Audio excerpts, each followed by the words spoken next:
Awesome, thank you. Good evening, Mayor and Council. This is the March 14th Council briefing. We have a handful of items to go over with you this evening. The first thing we have on the agenda is a short presentation by Laura Edgecombe and Alan DeVault with Build Up Downtown. They'll be talking on the J bill. This was an item that was brought up a couple of weeks ago by Council Member Nichols, where Jacksonville had proposed legislation in order to go below the 150 seats required for alcohol licensing. So I believe we have both Ms. Edgecombe and Mr. DeVault on the line, and I'm not sure which one of you would like to take it away to tell us a little bit about your experience. Laura, I can tell you a little bit about the 50-seat part. I know Laura's going to talk a little bit about Build Up Down. So.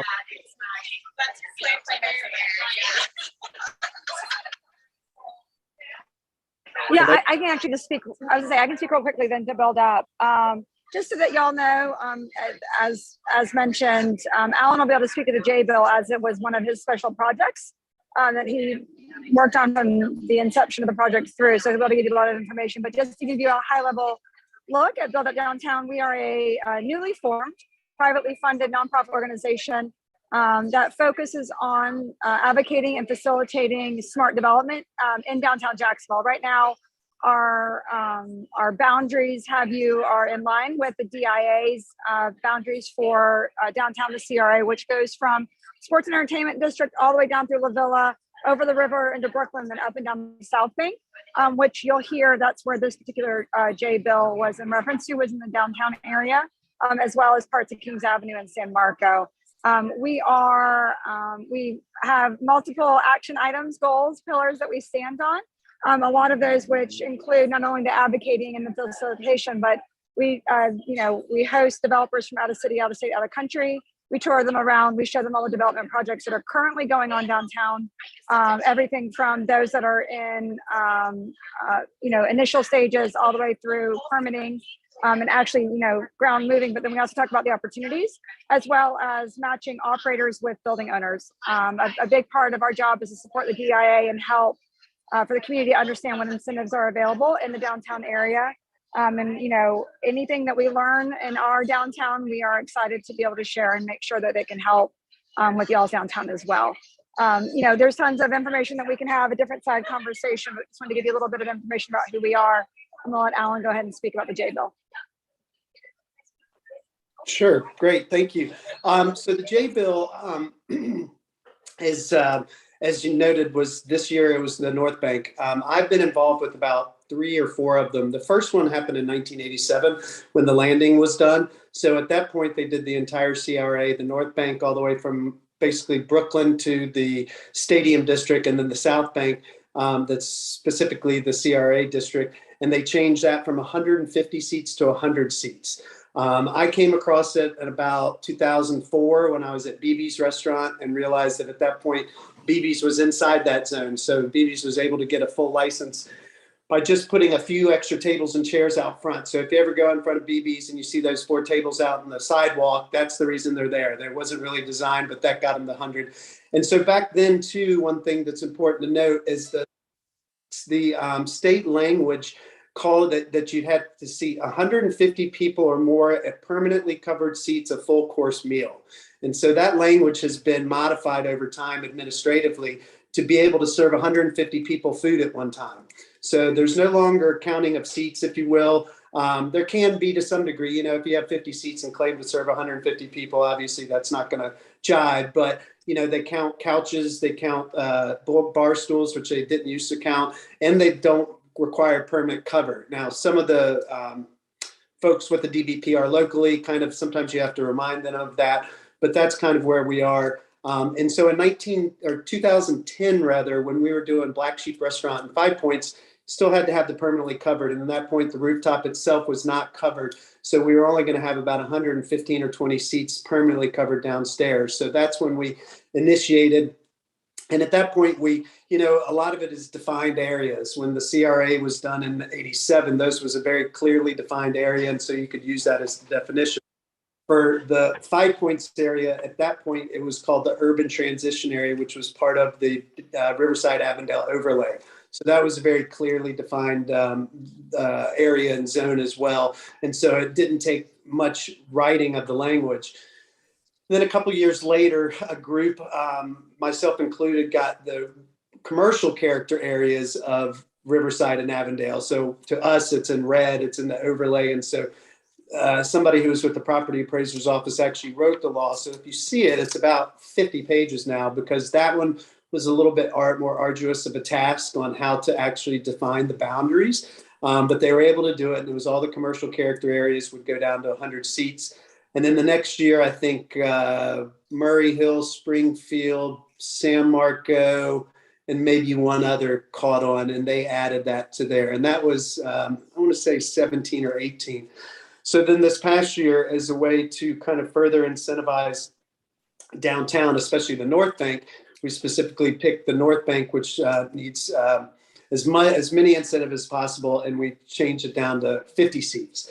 So 50 or more seats. At the same time, there was a group, Bearded Pig, who was wanted 100 seats over in the old Kings Road, Kings Avenue area. And so ended up, one of the council members asked him if they would change it to 50 seats, which he was happy to do. So it would be a little more, they'd be similar. But the basic sort of steps are, finding a representative sponsor, and Wyman Duggan has always been helpful. Charles McBurney did the first one. Duggan did the most recent one, to agree to take it to Tallahassee. And then at that point, you want to get in this past year, DIA did their own resolution to City Council, but in the past, it was just a resolution through City Council to support a J bill, a local bill that would go in and change those laws. And so that has to do, well before the Duval delegation meeting, which is usually it's usually in August or September. It really depends on when the delegation is starting, because sometimes they start in January, sometimes later in the year. So that's really the benchmark of, and Hannah Pataki is the Duval delegation assistant now. And so you get on their mailing list and they'll send you any notifications to let us know. But really the city council resolution, at least in Jacksonville, takes about 6 weeks. So we had to kind of get on board that earlier. And then once it goes through that, then it goes to Tallahassee. And in general, the J bills, because they're only affecting county by county or small areas, then most of the representatives, kind of they all get passed at one time. There's no reason not to support them. What you want in Orange County, you get that. Duval County, we want this, you get that. Nassau. So all these local bills typically pass pretty quickly or easily, and it's usually at the end of the session. And then typically July 1st of that year, it will go into law. So that's kind of the timeline, if you will. They've always been, in our areas, especially we focus on historic neighborhoods where you have some of these older buildings that can be challenging to fit within. This past year brought in another reasoning behind it, which was COVID. So that, a lot of the restaurants, I know some of them still aren't back to the same capacity they were 2 years ago. And so spreading out the tables and chairs, and really the 150 was an arbitrary number, probably brought up in the 50s or 60s, and probably driven by some of the larger national chain restaurants. That's an educated guess. Don't quote me on that. But there's really been an appetite. In fact, this past year, actually, there was another bill in front of the House that was going to try to change the SRX. Now they call them SFS licenses. They're special food service. But there was a bill in front of the FRLA, Florida Restaurant Lodging Association, was keeping track of, that was going to change the entire state to 100 seats.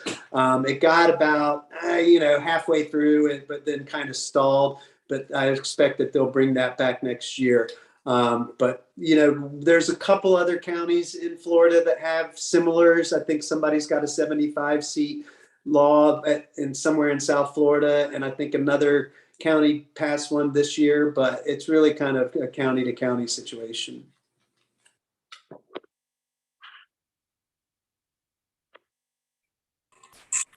Thank you, Alan. Happy to answer any questions. Yeah, Councilmember Nichols. Hi, Alan, Laura, thanks for the information. I appreciate y'all coming on board and having this conversation with us. I guess what I need to find out from our city manager and y'all is, if we decide to go forward on this, what's the next steps we're going to take? And then also, I know y'all mentioned that you're a privately funded nonprofit organization, and I briefly spoke to Laura about it too. But what would it take to get y'all also to focus on our downtown in Jacksonville Beach, in addition to downtown? We're much smaller. Y'all can just. Well, I mean, and my response to that was, that's an internal conversation that we would have to look at. I'm not saying that we can't, but that's definitely a conversation. I mean, to your point, Corey, we know there's a lot of great development coming into downtown Jax Beach as well. And so, it's not that we're saying no, we just have to have that conversation internally. But until we get there, we are happy to help y'all on this initial push for the J bill. Oh, fantastic. And I think we would need to discuss it as a council before we officially ask y'all to even consider it. So I really do appreciate the information, and we appreciate the ask. We want to help. We really want Jacksonville to be amazing, as I'm sure you guys can tell. Yeah, and so the local bill thing is something we know a ton about. So that's an easy to help, and I can say right now we'll help you as much as we can. Laura and I are both, Jacksonville urban core. I live in Avondale. She lives in San Marcos. So the learning curve out at the beach might be a little bit, but we appreciate the kindness of thinking that we could help. So, thank you. Any other questions from council? Well, Mike, what would our next steps be? I'm sorry, Mayor. Oh, no, if I heard Alan correctly, it sounds like there would need to be a desire from council to move forward with a defined area and a reduction in seating. We would need to adopt a resolution to support a J bill, and we would need to get with the Duval delegation prior to the start of session, or prior to them assembling, which would be somewhere in the August-September timeframe, and we would need a legislative sponsor. Yeah, I might search out the legislative sponsor in June, July or so. And that's really probably one of the easiest parts. And then get with Hannah Pataki with the Duval delegation just to nail down when her meeting is, because one year we were running a little late, and we ended up getting the city council resolution on a single cycle as opposed to a double, but they didn't love that. So we like to be well ahead as possible. So, but Wyman is always, but you may have somebody out there at the beach that might be more appropriate for your particular area. Mayor Hoffman. So we would want to engage the CRA at some point, I'm assuming, in supporting this initiative if we were to go forward. Am I right on that? I mean, I'm assuming we would do the CRA district. Yeah, assuming that you're looking at the downtown CRA or the CBD, then the answer is yes, you'd want to engage the CRA. If you were looking for other portions of the city, then that would just be a straight out council decision. Okay. And then Alan and Laura, thank you so much for being here and giving us some insight and giving us the opportunity to hit you up with questions later. So you mentioned Black Sheep and BBs. Have there been any other good success stories or any opportunities that are being discussed now in terms of downtown that are specifically going to be able to go forward because of this change? I can say a lot of places outside of downtown, as they've come online, have taken advantage. I mean, in downtown, at least Indochine, Burrito Gallery, they have taken advantage. Taverna in San Marco, Rue St. Mark, Town Hall. When I told Tom Gray, I was like, if this is going to pass in a couple months. He opened with beer and wine, but then brought in spirits later. And then for us downtown, the 50 seats really, places like Superfood and Brew, I think, might be able to take advantage of that. There's a couple of restaurateurs currently, and somebody that owns some nightclub that said, he is thinking about doing a restaurant, and knowing that 50 seats would make it happen changes a lot for them. They don't, in the past, so many times they had to shove so many seats in to fit 150 or 100 in that case that, even when we got it done in 5 Points Mossfire, the owner's like, okay, so they'll start counting my couches now. It's like, they'll start counting your couches now. So, it's just, and it's that extra little 4 or 5 seats sometimes. And then it's back to the boundaries. One thing too is, the law, it's like I said, lengthy in some cases, but the Kings Avenue rather was a great example when their attorney was asking, I was talking with him about how to do it. I said, just say Kings Avenue from Prudential Drive to Atlantic Boulevard and every business contiguous to that street, and that can be a relatively simple, whereas some of the other definitions where you go from the northwest curb line to the southwest curb line of this street, it gets extremely arduous. Now, if you're going to do the CRA or CBD and it already has some boundaries, cut and paste, that's obviously an easy way to do it. But Councilor Mesa? Yes, question. Well, thank you, Alan and Laura, for putting this together. And I don't see a problem why not, or why we shouldn't go forward with this. So I support this. Councilor Jansen? Yeah, just a quick question. Are there time constraints that are applied to this when you start a project or when you engage? as far as time constraints on when the sales can happen, or how the actual process itself? Yeah, and any of it, all the above. So the process itself, I usually say about a year. So if you get started in June, July, looking for your sponsor, house sponsor, and get the ball rolling, then that's about the time. I've done it in August before, but June, July is a good time. And then it comes to ends up going into law almost always July 1st. I think that's when most of the state laws that get passed in the legislative session go on.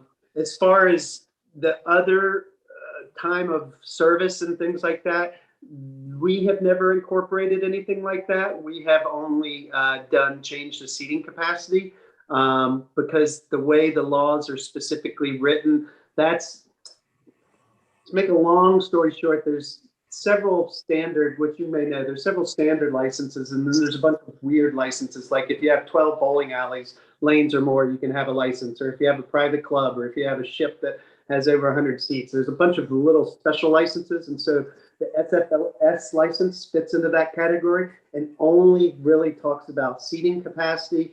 And there is a service area that goes from 2,500 to 1,800 to now with 50 seats it's 1,000. But I've never seen any DBPR representative pull out a tape measure and try to determine how big your service area is, because there's a question: is that just the dining room, or is that the dining room, the bar, or is it So it's really been mainly the seating numbers or seating ability or number to serve. Doing in time limits might make it a little murky. That would be a legal question that I wouldn't be comfortable asking, but it's usually just seating and the size. Okay, thank you. As luck might have it, we do have a bowling alley coming into play here pretty soon. So, but no, thank you for your work on that. I really do appreciate it, and I'm in favor for this. So awesome. And Alan, I have a question for you. It sounds like some of the latest J-bill legislations that have gone forward have been as low as 50 seats for food establishments to have the full liquor. Has the state legislature approved different numbers between 150 and 50 for different portions of the state? They have. I can't remember which county, but I'm 95% sure there's one that did 75 seats, 75. This past time when we were going through city council, one of our council members was kind of said, it's 100 here, it's 150 here, it's 50 here. How can we make this all a little bit easier to understand? And he had actually talked with the general counsel about trying to make some changes, but it was too late in the process. Once the whole notice goes out, and there's notices on the resolution for public notice, and then there's notices for the state bill and the Duval delegation. And so it was, at that point, it was too late to make any changes to make it a little bit more streamlined. But it's, that's it's kind of one of the goods and one of the bads about local bills. You can write it however you want. And as long as there's an appetite for it and support behind it, you could call it 90 seats if you wanted to. I do like, it to be a little more streamlined and a little more round numbers. And, as a former restaurateur for years, the small mom and pop or family owned or, restaurants that you can run with 60 people instead of 120 people, I'm all for those. I wish those are great, and especially in little communities like Jacksonville Beach. To be honest with you, and to us, it's kind of like these little communities like Avondale or Riverside, or we're not talking town center. They can build 250 seat restaurants. Okay, thank you, Alan. Absolutely. Councilor Dumont. Thank you. I like what I'm hearing, and yes, Jacksonville really needs it. Now, my concern at the beach would be any unintended consequences. So we have some restaurants now that are able to serve liquor because they have the 100+ seat capacity, and they also want to be nightclubs at night. And how would this? And so this isn't for you guys. This is specifically for, is Heather on here? For Heather and Mike to look into how our current codes would be able to protect against not attracting businesses. We want to attract those small businesses, but from inhibiting some of the businesses now that are restaurants from turning into nightclubs by that this would allow them to potentially do. So and that has nothing to do with you guys in the J bill or anything like that. That really is making sure internally we are thinking about any unintended consequences, because right now we're focused on attracting. We're not looking at the adjustments some may make that we are not necessarily in favor of. If I may, real quick, I know it's for your other folks, but it is a very salient point, and one I left out a key part of the SFS license that I just know because I know it. And to have that license, you have to sell 51% or more of your sales have to be food or non-alcoholic drinks. That is not to say that there are businesses out there in the past and in the future who are going to not be 100% honest or upfront about that. So that is typically, and I, as a former restaurateur, would get extremely frustrated by groups where I was following the laws and others weren't. And sometimes it was hookahs or cigars or I don't know what, a point of sale system. But the state does an audit after 1 month of being in business to any licensee that gets an FSS license. And then once a year, once every 2 years, depending on your sales. And they are notorious for not being very diligent in ensuring that, in my opinion. That is my opinion. In our practice, because we dealt with this for years upon years where we could not stop the rhinos. And so this is part of helping us stop them. Yeah, absolutely. Councilor Nichols? Yeah, so currently, I don't feel like we have any rhinos remaining in the restaurant and name only kind of category. But my original thought for this is, I really want people to be able to graduate from a food truck, move to brick and mortar, allow our residents to be able to have a small restaurant that's a 50 seat capacity. And those groups that are coming like that, I think we're still in a situation where we have to give them extended hours past 12 o'clock. But I would like to say, if you're going to take advantage of this, that you need to be closed at midnight, because I don't think the type of restaurants that we're trying to draw, I want people to be able to order martinis and whatever with dinner, but I really do want to avoid any potential people trying to take advantage of this. So I'd like to come up with a way that we could say, okay, if you're going to use this down to 50, then you're at the close at midnight. And I think Councilmember Dumont actually brought something, maybe think of something too, and I wasn't sure if she was reading it this way. But the current people that are utilizing 150, do they go in and remove 100 chairs down to 50, and then leave a big open place so they can turn it into a more of a bar atmosphere. And I'd be concerned about that as well.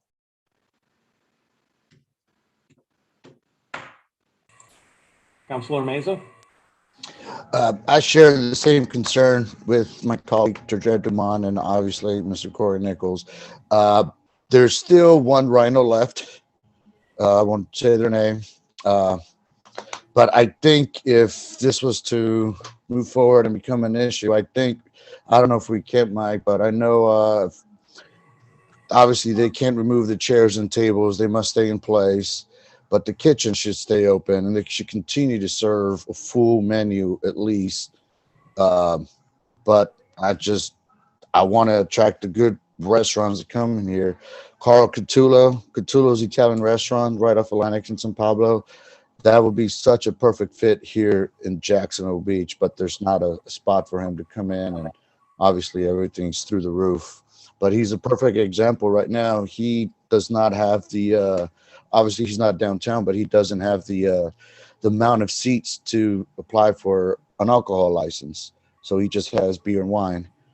But yeah, I just hope that once we do move forward with this, that no one will take advantage of it and turn themselves into a rhino. So is there a consensus from council that perhaps Heather and I put together some bullet points of what a sample program might look like and bring it back at a future briefing for you all to take a look at? Seeing a plethora. Yes. Okay. I think we've got a little bit to work with here, and I know that Heather and her staff are creative, so we can certainly put together an outline and some bullet points, and we'll bring it back at an upcoming briefing for you all to take a look at. Thank you, Alan and Laura. Absolutely. Happy to help anytime. Mike, feel free to reach out to me if you have any questions, or Heather, or anything. We're always available to, any assistance necessary. Will do. Alan, Laura, greatly appreciate it. Have a good rest of the evening. You too. Thanks, you guys. Have a good evening. With that being said, we'll move on to topic 2 for tonight, which is an update on the Enterprise Resource Planning Project. We have both CFO Ashley Gossett and our Information Services Director, Bill Reiger, on the line to walk you through a brief presentation. With that, I'll turn it over to Ashley and Bill. Thank you. Good evening, Council. Tonight, Bill Rieger and I wanted to sit down with y'all and talk about the status of the ERP project. He and I are going to kind of share the presentation, but to kick it off, I'm going to go ahead and share my screen.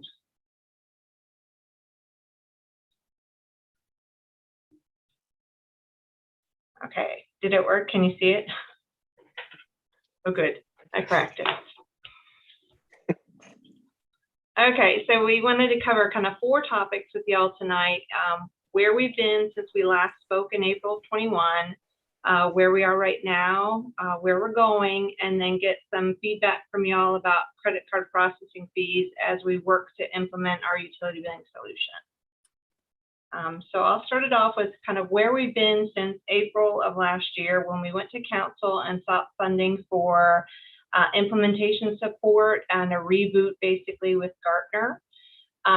So what we've done in the last year is the tasking that we had with Gartner was to develop business capability models for both our utility billing and human capital management systems, and then use those capability models to update our functional requirements to decide if Tyler Munis was the right fit for us going forward.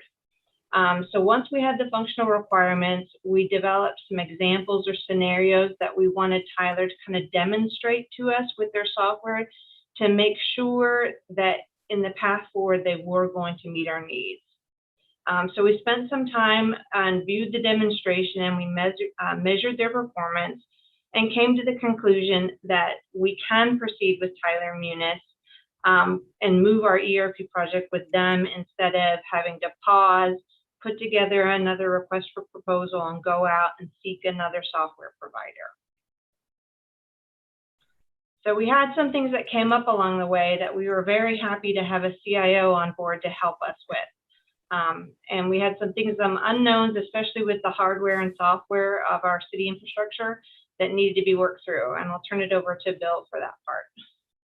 Yes, these were all introduced to me in my very first week here at the city. So I was glad to be here that week. The first one we talked about was which version of Tyler do we go live with for utility billing?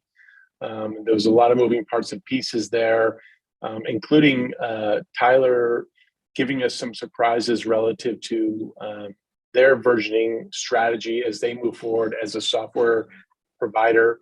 But at the end of the day, we decided to move forward with version 2021 versus 2019. That was really kind of the big decision there. And what pushed that over the edge was a product that's coming with version 21 called Resident Access. This is how all of our residents are going to go online, do their bills, look at their account. It's far more robust and feature rich than version 2019, which is what put us over the edge there.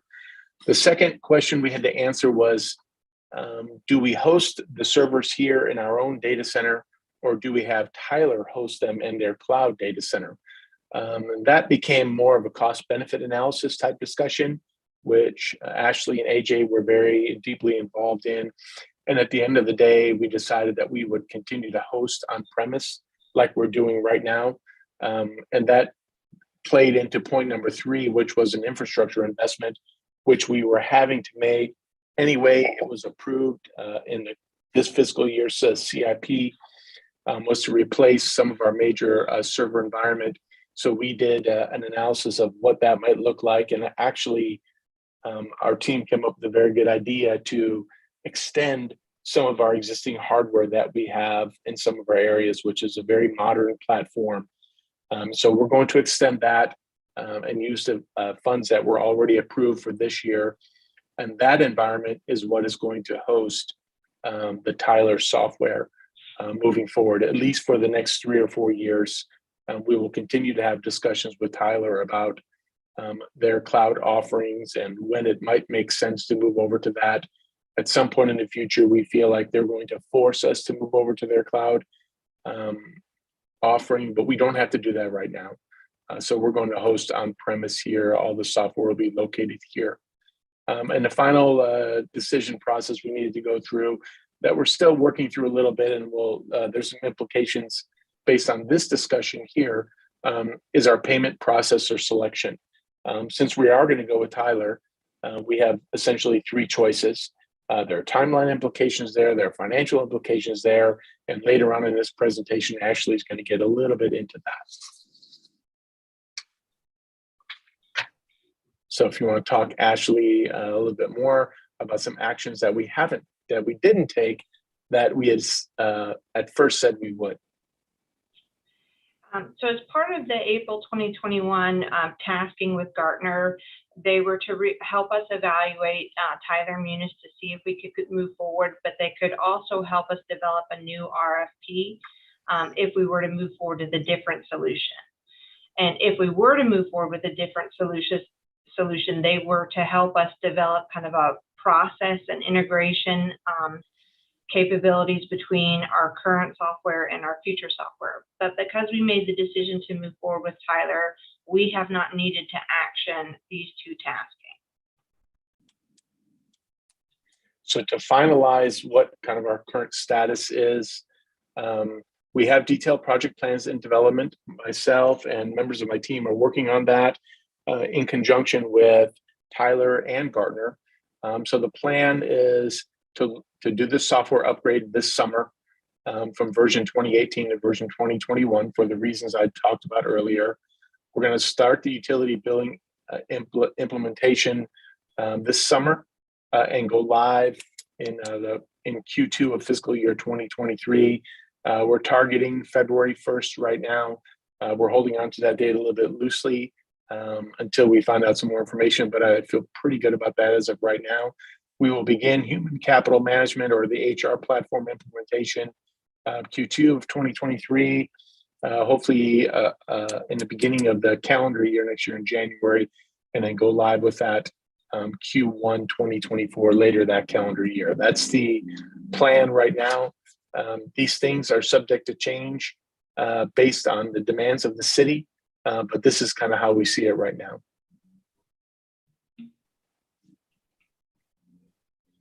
So to kind of recap what Bill and I have talked about, what you see in front of you, the chart is kind of what the tasking set forth in our Gartner engagement, and then we put the status and costs next to each of them.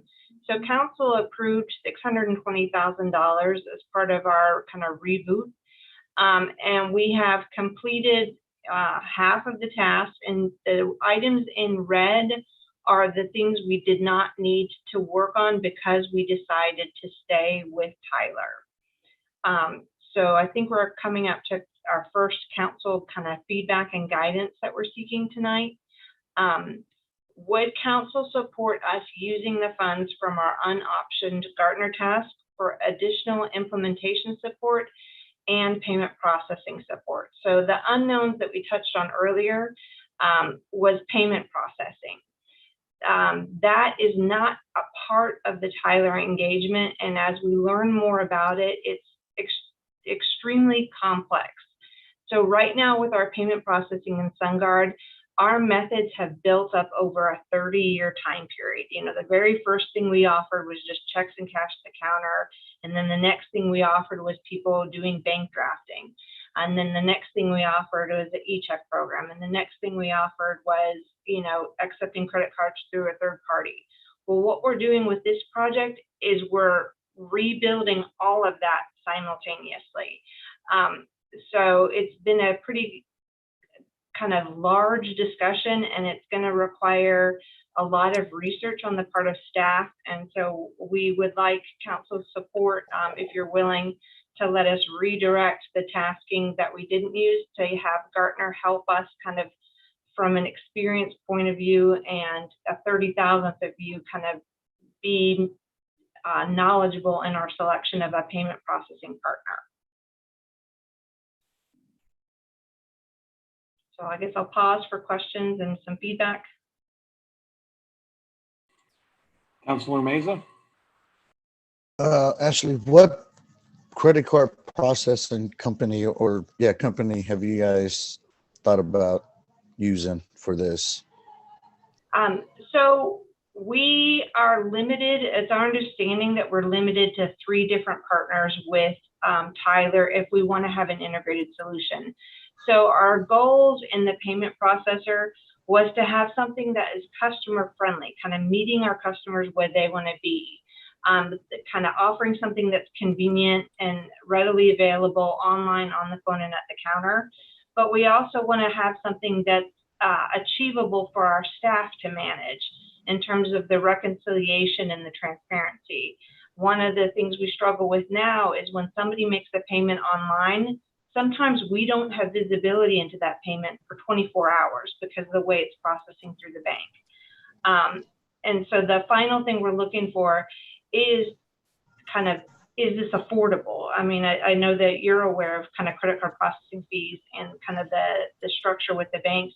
If we have something that's just cost prohibitive, you know, we need to look at something else. And so right now there's 3 partners available to us, but we need to kind of learn a little bit more, and a little bit later in our conversation, get some direction from y'all about where we should be focusing our efforts.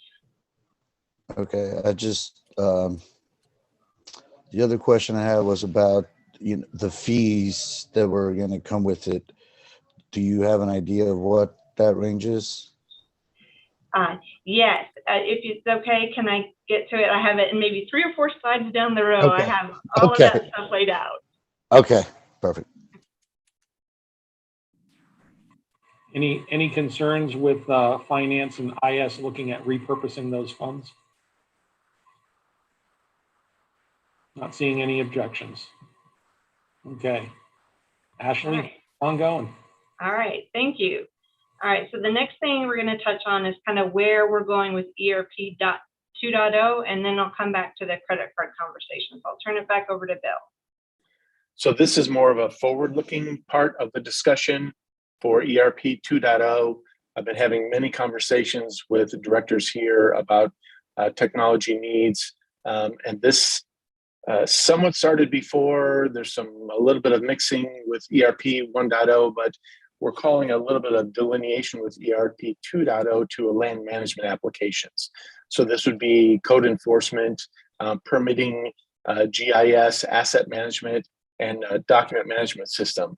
There are actually 2 of these that are in our new strategic plan that council recently passed. The first one is asset management, and the other is the corresponding document management. If we go to the next slide, Ashley, we can talk a little bit about dates. These dates are reflected in that strategic plan that the city manager has presented to city council for those 2 specific things. These other things that we're talking about, permitting, code enforcement, GIS, they will also fall within these dates, but are not in and of themselves a part of that strategic plan. They will be a part of ERP 2.0. And these are the steps we're going to be taking inside of this timeline here. Select and engage a consulting firm to help us develop a functional requirement document similar to what we did with ERP 1.0 and utility billing. They will help us develop an RFP to take to market. They'll help us go through the vendor selection and contract negotiation process, and ultimately help us deploy the new system. We want to begin that work next calendar year. So it'll be fiscal year 23. We would begin that work of working with that firm and going through all of our areas and putting together functional requirements. So that is what we're calling ERP 2.0. We think it's not smart to try and accomplish ERP 1.0 and 2.0 at the same time. There's way too much change going through the organization to try and pull that off successfully. So we kind of drew a line in the sand and said, when we get done with part 1, we can start with part 2. But that should be coming. A lot more details will be coming up in the coming months.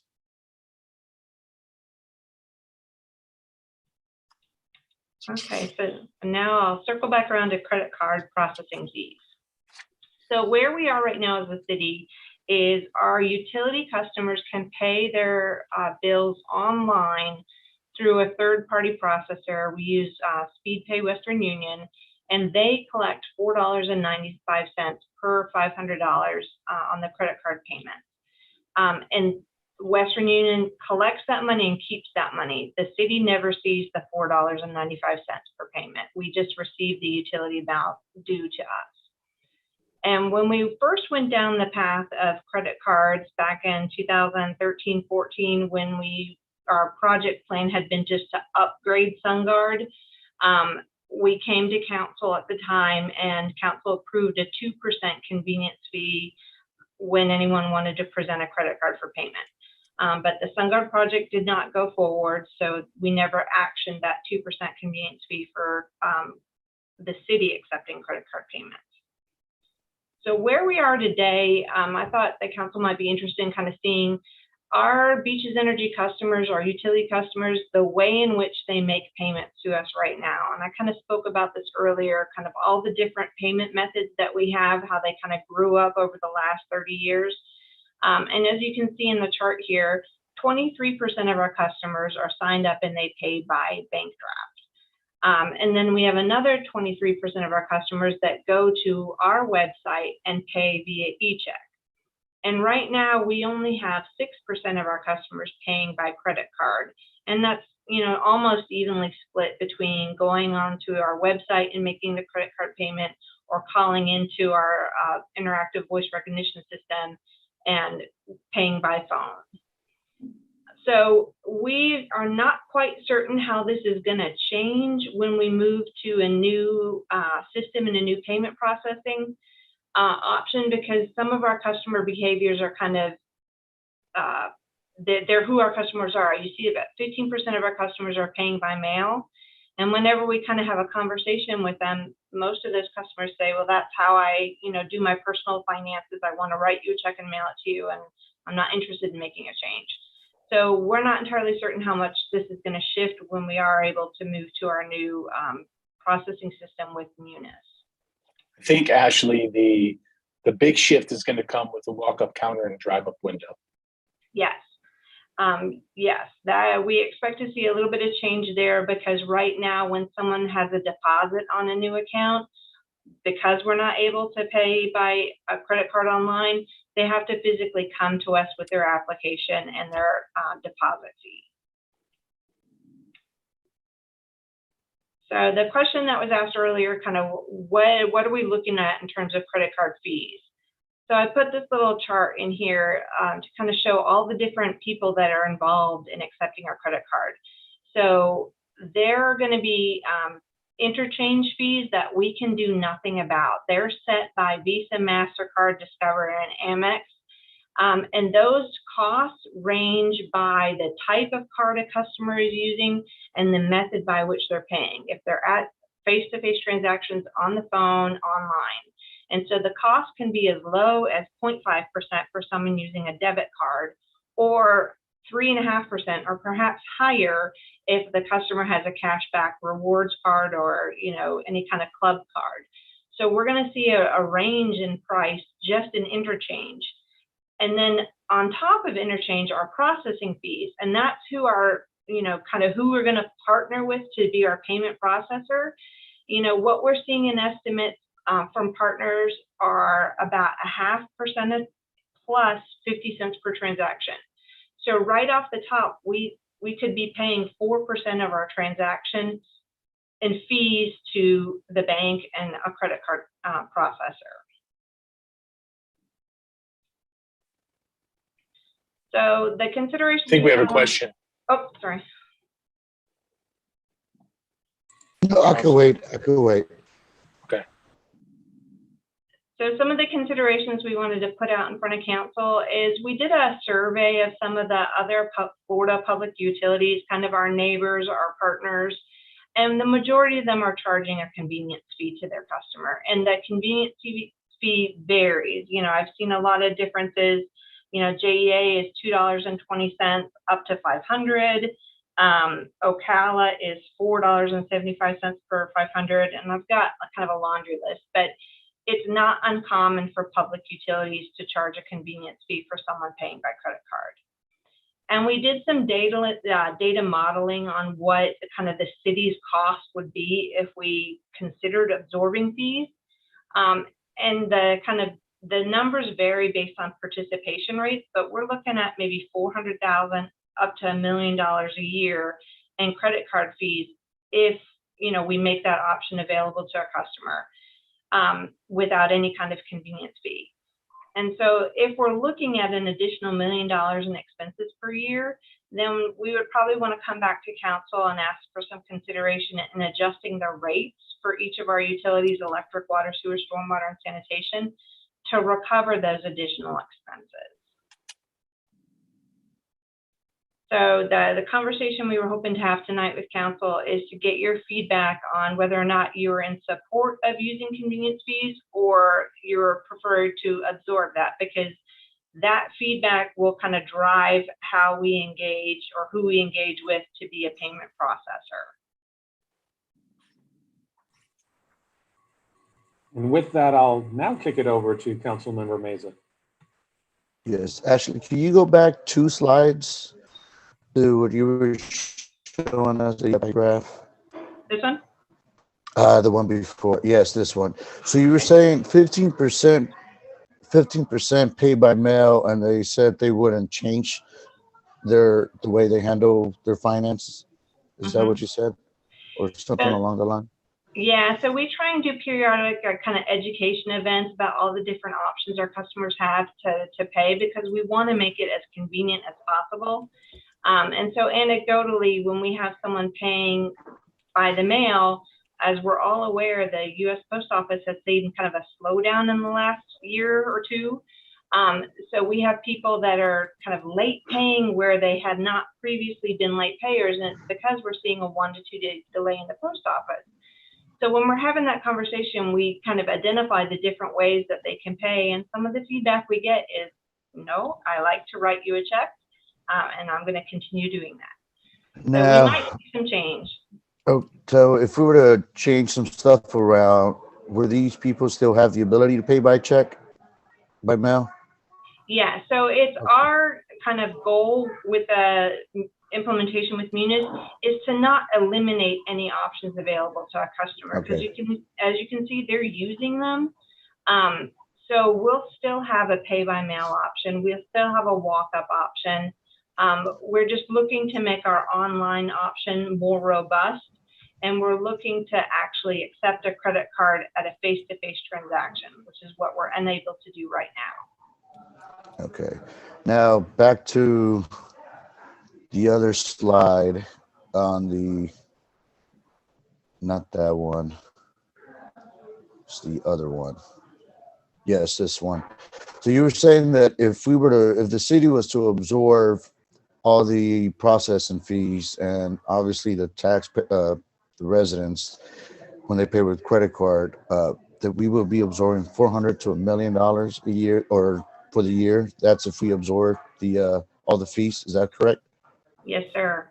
Okay. Yeah, because when you consider our utility revenue is over like $120 million a year, and we have a small percentage of them paying by credit card, we could be looking at $1 million. Okay. For me, my opinion, I don't see a problem if I wanted to pay with a credit card and paying that convenience fee.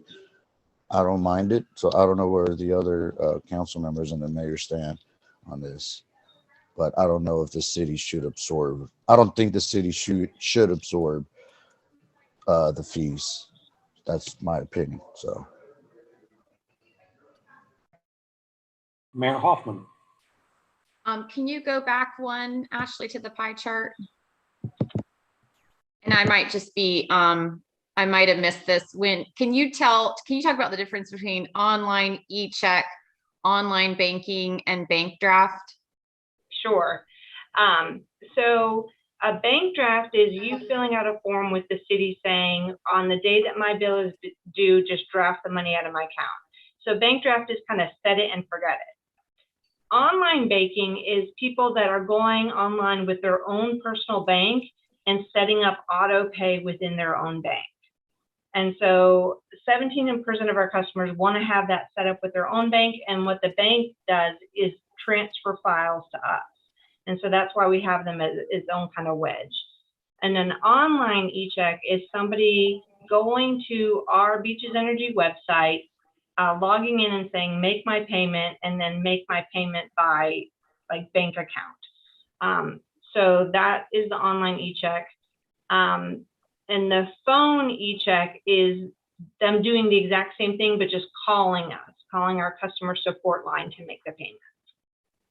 Okay, so basically kind of the upper left quadrant is really the only section that requires kind of physical, bodies, people being there at the counter, people opening up a check, making a deposit, that sort of thing. So, because what I was looking for is, the $400,000 to $1 million certainly would be offset by a reduction in labor costs. So, but really that's probably negligible looking at this. Yeah, I don't know that I would see any kind of change into our staff's effort, because the bank draft, the online banking, the e-check, they all have kind of this import integration validation steps that we'd be taking. What we would expect to see is kind of a consolidation of like some of these, instead of going to 1, 2, 3, 4, 5, 6 different providers for these things, we hopefully would have one provider on different methods. But in terms of absorbing the credit card fees, I don't see any kind of automation that would, offset those fees. So what is, of all of these ways, what's the least expensive, the easiest way for us to accept a payment currently? Bank draft. It's my favorite. Okay, so really we don't necessarily, we want to give people the option to pay with a credit card, but we don't necessarily want to encourage that. I think we want to encourage customers to make their payment the way that they are most comfortable making their payment. And I think, the mail, honestly, the mail is the payment method that concerns me most right now because of the delays in the post office. We've had to do kind of some manual exceptioning on our late pays and our disconnect list because we see that there's a slowdown in the post office. But I think, we really just want to encourage our customers to find the right fit for them, that they can make their payment in a timely manner. Okay, and then the last question on the current method, the 495 per 500, is that anything 500 and less? Correct. Okay. Correct. And so if you have a $50 bill, you're going to pay $54.95. Got it. Okay, thank you. Counselor Jansen. Yeah, quick question for you. If it were $1 million absorbed, how much would that affect everyone's bill if we spread it across the board? Just out of curiosity, like how many customers? Do you have a random number of how many customers we are and what that would mean as far as their bills concerned? I'm sorry, I don't have that number right now. I'd have to kind of do a little bit more analysis to see the impact on the individual rates. That's the only question I have.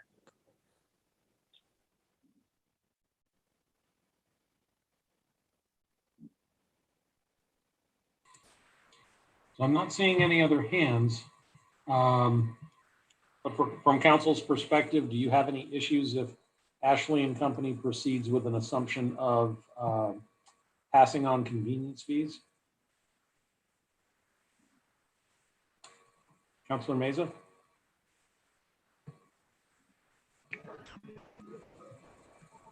Yes. Yeah. Sorry, I'm just trying to think all out right now. I don't see a problem with it. Okay. Councilor Dumont? As one of those 15% who still pays by check in the mail, always on time, bill comes in next day, it's in the check and the bill is in the mailbox. Somebody's got to keep the post office working. I'm more than happy of passing along the convenience fees for those who choose to pay by credit card or that's their only option. I really think most people will continue to somehow connect it to their bank, and if they're paying by credit card, it means there's not enough funds in the bank to cover the bill, unfortunately.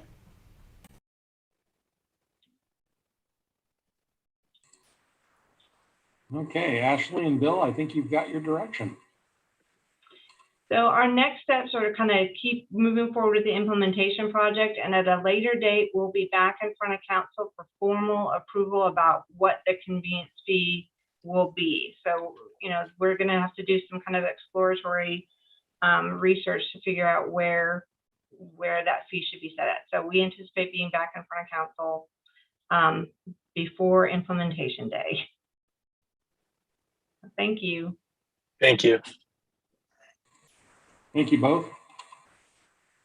For our third item, I'm going to turn it over to our city attorney, Sandy Robinson.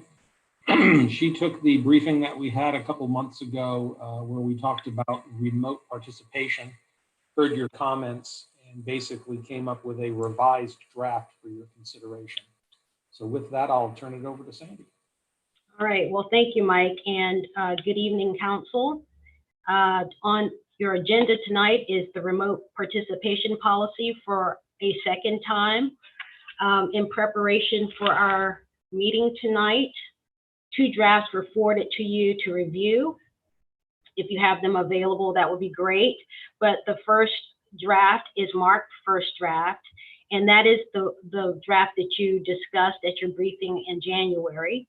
The second draft incorporated some of your suggestions and comments from that first briefing, and hopefully the second draft will alleviate some of the concerns that members expressed during that first briefing. I'm going to pull up the second draft, so if you have the first available to compare it with, that will be helpful. Give me a moment, please. All right.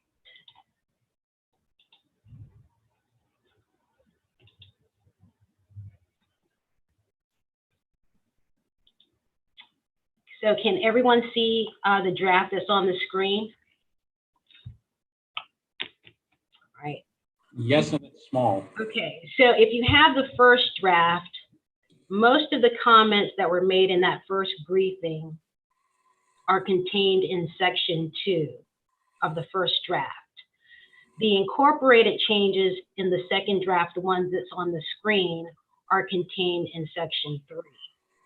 And if you will, we'll walk through those and I will summarize the essence of the major revisions. So unlike the first draft. Sandy, excuse me. Can you go out of the 4-page mode and just zoom in on 1 page at a time? Yes, ma'am. Thank you.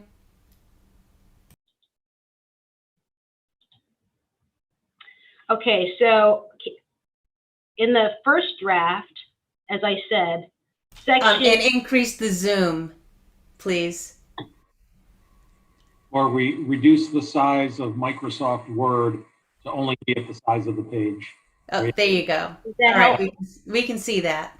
Okay, so in the first draft, most of the comments were made to section 2. In this draft, most of those comments have been revised or added to in section 3. And in summary, what section 3 does differently than section 2 is a few things. First of all, in the first draft, it was almost automatic that a city council member could participate in a meeting from a remote location. There was really no approval process in place while we had conditions available for that member to utilize as a reason. That member was not limited to the conditions that were set forth in section 3. As you read through this current version, there is an approval process, and the details for acquiring that approval are laid out in a little bit more detail. First of all, there is a requirement that the council member who is seeking approval shall seek that approval through the mayor. And then there is the requirement that that request is reduced to writing and that the member explain or describe the nature of their circumstance with a certain level of specificity that's sufficient for the mayor to approve or deny the request. Now, these conditions that are numbered 1 through 4 are similar to some of the conditions that were set forth in the first version or the first draft. We've changed them a little bit. As you may recall, condition 1 was originally proposed as a health-related matter or issue. After some discussion, that was just narrowed down to a health-related matter. But the conditions have been winnowed down considerably since the first draft. In particular, there was a provision that also allowed a member to participate due to mandatory business obligations. That has been completely removed. And again, if you couple the reduction of the conditions section along with the elimination of the language, which pretty much provided for automatic approval or acceptance of this participation from a remote location, the circumstances under which a member can participate remotely have been narrowed considerably. As you can see in this last paragraph of section 3, the mayor is vested or conferred with the authority to grant or deny approval based on these council approved conditions. And what that means in essence is once the member actually sends that request in, if it falls within these 4 categories, based on the description, the mayor is solely authorized to approve this in advance of a meeting. If the mayor denies it, a later provision would require the mayor to put on the record the reason for that denial, but that was a condition that was addressed in part in our last version as well. Before I move from this page, I've circled the word mayor here because when we were last discussing this policy in January, there was some discussion or consideration of designating the city manager to be the approving authority for these requests to participate remotely. In some consideration or review of that discussion later, there was a conscious decision on my part to put the mayor there, primarily because I think unwittingly we would be subjecting the city manager to a conflicted position when he or she is placed in the role of having to deny one of his or her supervisors of this approval that is not automatically now granted to a member. So I think whether you want to keep that suggestion or not, I would strongly urge you to think on it before a decision is made, because I think it does create, if it's not a pure conflict situation, a very uncomfortable position for a subordinate to be placed in to exercise the authority of that role properly. Can I So, ask a couple questions before we go on to the next slide? yes, sir. Can you scroll back down a little bit? Yes, sir. Okay, a couple different things. That last paragraph, just because we went through it, the in his or her sole discretion, can we just put it in their sole discretion? I don't think we need his or her, that in, you know, I don't think we need both words. We need just their sole discretion.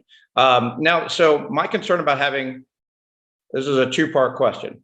If the mayor is approving it, is the mayor allowed to request to be remote? And the reason I ask that is, first of all, I think it'd be next to impossible for a mayor to run a city council meeting because they have to look at the board. There's a lot of other stuff going on. Is a mayor allowed to request to work to be virtual? And then if the mayor is making that request, are they going to grant and deny their own request, or will that go to somebody else on council, mayor pro tem, or but it just goes back to, I don't know how the mayor would do it remotely, knowing the responsibilities from the dais that needs to be accomplished. But if y'all can figure out that way, then I'd be interested to know how that will work. And then if the mayor, as really just a council member, is unable to remote in, is it fair for other council members to be able to virtually attend meetings? So are those questions to me, Mr. Mayor Pro Tem? Yes. Okay, so I'll work a little bit backwards. Yes, please. From your comments and questions. I think your comment question about who will authorize the mayor's absence or approval to participate remotely is an excellent question. It's not addressed by this current text, so we can include some language in to provide for that particular possibility. With respect to the virtual attendance, I'm not really sure if it's going to be as demanding as is conveyed by the question. And the reason I say that is, if we look at the traditional forms of what CMT technology is constituted by, there are various types of ways a member can participate remotely. It doesn't have to be a virtual as we're conducting this meeting right now. If it's by telephone, the mayor really shouldn't have any more of a responsibility to sort of pass the mic, if you will, over to the member who is not physically present to see if that person has a comment on a particular issue. And the clerk would call that individual's name when seeking a roll call on a vote. So I at this particular time, I haven't seen a circumstance where it becomes cumbersome for the chair of the meeting to navigate someone being away from the dais. I think my question was more along the lines of, can a mayor run a council meeting remotely I see what you're saying. because they So- will not be able to see they will not be able to see the lights on the dais. Right. And it would be very difficult for the mayor to run that meeting. And I think that's an excellent point. And, you know, I think that particular concern is very well taken. And I think we can address that in the rule. So in the event you have the rule as to who will be the person to approve the mayor's request to participate remotely. By virtue of that request, the mayor has to acknowledge that, you know, the administrative conduct of the process of the meeting will have to go to the mayor pro tem. We might actually, depending on how we want to sort of utilize the legislative policy manual, we could have some language in there when it's talking about the mayor pro tem as taking over when the mayor is unavailable, including if the mayor is also participating or unable to participate physically at the public meeting place. So there are a number of ways. Yeah, I just want to make sure we thought through. I just want to make sure we thought through that. Thank you. Yes, yes, sir. And I think one of your questions was also about, you know, members participating. Again, I think we touched on this in our first briefing. Based on the way the law has been interpreted, members currently have the right to participate remotely, provided there are certain conditions in place, namely that there's a quorum physically present. And so,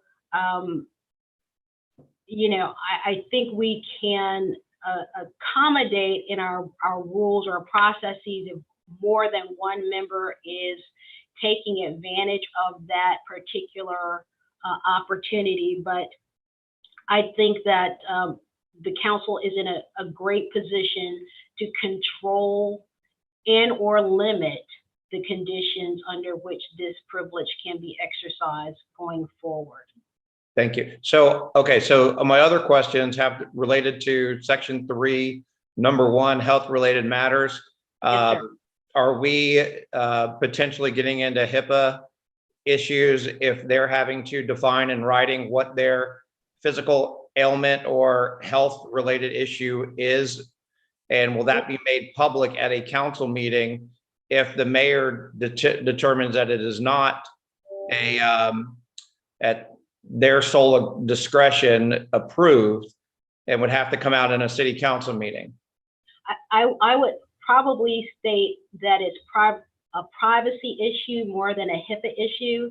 HIPAA is applicable to certain organizations defined a specific way in the statute, so it doesn't attach to every individual or body that happens to come into contact with medical information on an individual. But again, privacy issues are a little bit more broadly considered under the law, and we might have those issues. So again, it should be enough with a level of specificity sufficient to support the approval. I don't think you have to go into a lot of details if you say I'm sick or something like that.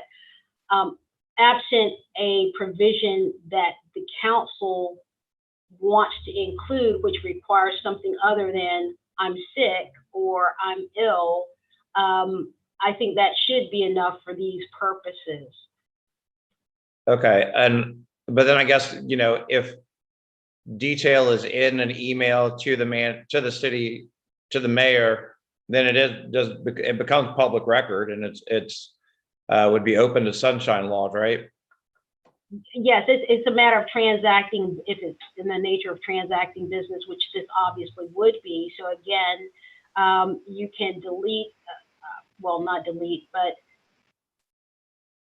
I really don't think you need as much detail on the health related matter as is being sort of conveyed by some of the comments. But clearly we would go through our exceptions to the public records laws to redact anything that can be protected from disclosure. It wouldn't just be a matter of handing it over. So if the level of specificity can be addressed through the redaction process, we will do that. Okay. Number two, section 3, number 2, full support of military and those that serve our country. I don't know if somebody is deployed for 9 months or a year or however long it get deployed for. I think in the other section, when we limit the number of meetings they can do this for per year, that might end up being a challenge. I guess my other question is number 4, where it says council member is physically located in such a place so as to make his or her, we can probably get rid of his or her, and timely attendance in the meeting place impossible or highly improbable. Can you give me an example of something that would fall into that category? Because if you have to go out of town for work, or if you're on vacation, if those would put you, it seems like those would fall into that category. They could fall in that category, but so could, let's just say you work in Jacksonville and you have to cross one of those bridges, and for some reason there's a backup or an accident on that bridge, well, causing a backup on the bridge, and you're stuck for hours just waiting to pass. You're not prevented from making phone calls, and that could be one of those situations where, listen, I'm stuck on a bridge. It's going to be hours. It's been hours. It's likely to be hours before I'm going to be able to move. I cannot make it to City Hall by the time the meeting takes place. May I have permission to dial in and participate from my car on my phone? That's, to me, one of those things that could easily occur, especially in an area where you've got bridges and lots of accidents. Or if you're coming back in town off of vacation and your flight gets canceled. Exactly. So you've made exercise some due diligence to get back in time, but let's just say a flight was canceled due to circumstances that were not caused by you. But a mechanical breakdown, things of that nature, that seems to be a reasonable time for us to consider whether it's appropriate for you to utilize the policy and have the reason to fall in what is now category or number 4.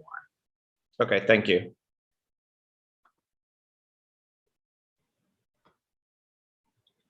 So I'll move on and talk about the last condition that was mentioned in passing in the first draft, but is beefed up a little bit here.